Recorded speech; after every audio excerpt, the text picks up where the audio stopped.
Imagine waking up one morning without the tightness in your chest, without your mind racing through unfinished tasks or the vague anxiety of what tomorrow might bring. You sit there, sipping your coffee, gazing at the sky, and feel it clearly. I am alive, I am present, and I'm okay. But let's be honest, that's not the life most of us are living in a world where work never stops. Relationships often feel fragile, and chaotic news floods our screens daily. Many of us are simply exhausted, lost, or just numb. Is there a way back to peace? The answer is yes, but not by running away from the world. The path is through facing ourselves and transforming from within. What follows are 10 lessons rooted in Buddhist wisdom, blended with real-life stories. They're not meant to be philosophy for philosophy's sake.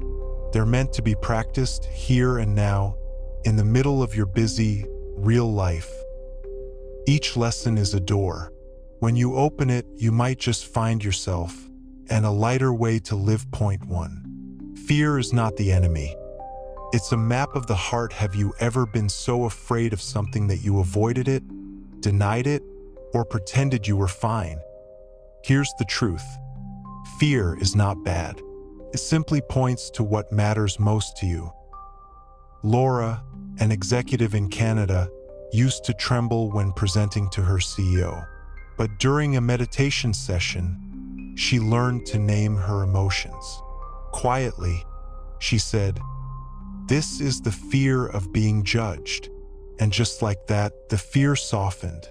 She took a breath and continued. When fear shows up, pause and ask, what exactly am I afraid of? Naming it helps you shift from reactivity to awareness. Point 2. Control is an illusion. Learn to flow instead. The more you try to control everything, the more life burns you out. Miguel, a startup founder in Spain, used to micromanage every detail. The result?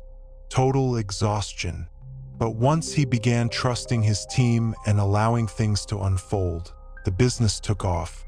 Before acting, ask yourself, if things don't go my way, will I still be okay? If the answer is yes, you're ready to let go. Point 3. The present moment is all we truly have. You're rereading these words.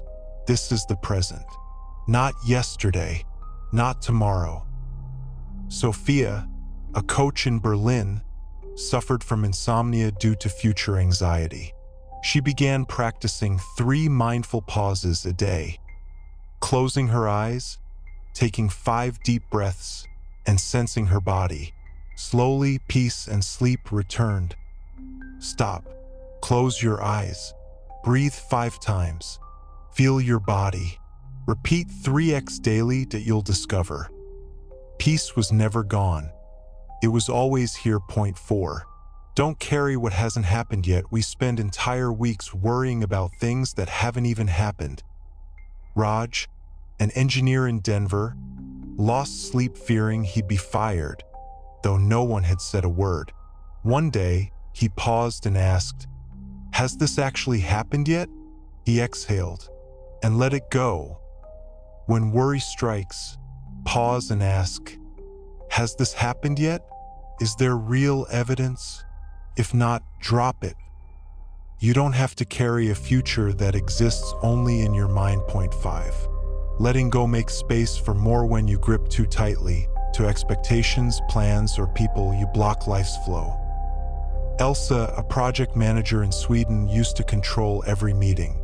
One day, she chose only to set the goal and let her team design the process. What happened? They came up with ideas she'd never imagined. Write down what you desire, then say to yourself, "It would be wonderful if this happens, but if not, I'll still be okay." Letting go isn't giving up. It's making space for something new to enter. Point 6. Silence is real productivity. Julian, a screenwriter in Paris, used to force himself to write each morning, but nothing came.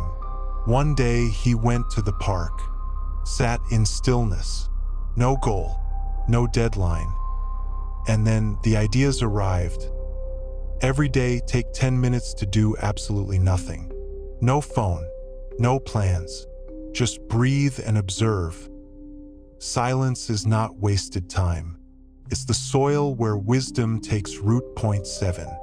Loss is the doorway to love. Emma, a teacher in Dublin, lost her father during the pandemic. She was shattered. But eventually, she began teaching for free, specifically for kids who had also lost someone. The classroom became a place of healing for her and for them.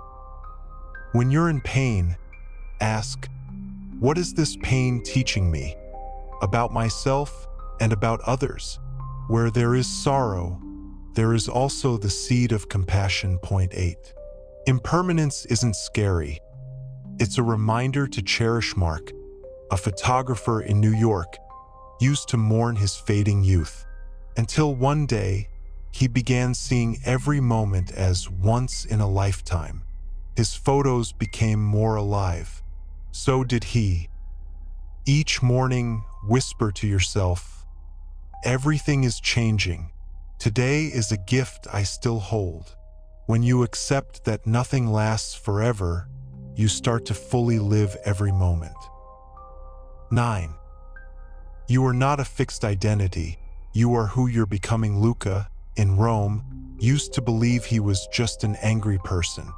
But after 6 months of meditation and reflection, he began to ask, am I still the same person as yesterday? He learned to listen instead of react. When you slip into old patterns, gently say, ein Moment bitte, I don't have to be this way forever. You are not trapped in your past self. You have the power to rewrite your story, starting now. Point 10.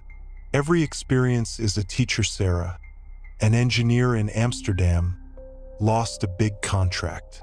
She was crushed, but eventually she found new partners and launched a new project, which became twice as successful. Each night, write one sentence. What did I learn today? Life is not random. Every stumble is a lesson. Every failure is a map pointing to the path ahead. Choose one small step and begin. UVE just explored 10 transformative lessons, rooted in timeless wisdom and grounded in real lives. Now comes the most important part, action.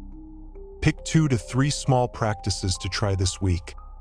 Label your fear instead of avoiding it. Take 10 minutes of intentional silence. Write one insight every night. Let go of one thing you're clinging to. You don't need to change your whole life overnight. You just need one small shift, done daily, with self-kindness and courage. And if one of these lessons touched something in you, share it. Someone you know might be silently struggling too. Transformation doesn't begin with a philosophy. It begins with practice.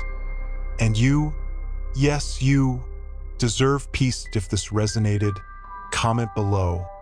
And if you think someone you love needs it, please like, share, and subscribe. You're not alone in this journey. Let's move forward. Mindfully, bravely, and open-hearted. Together. Dove.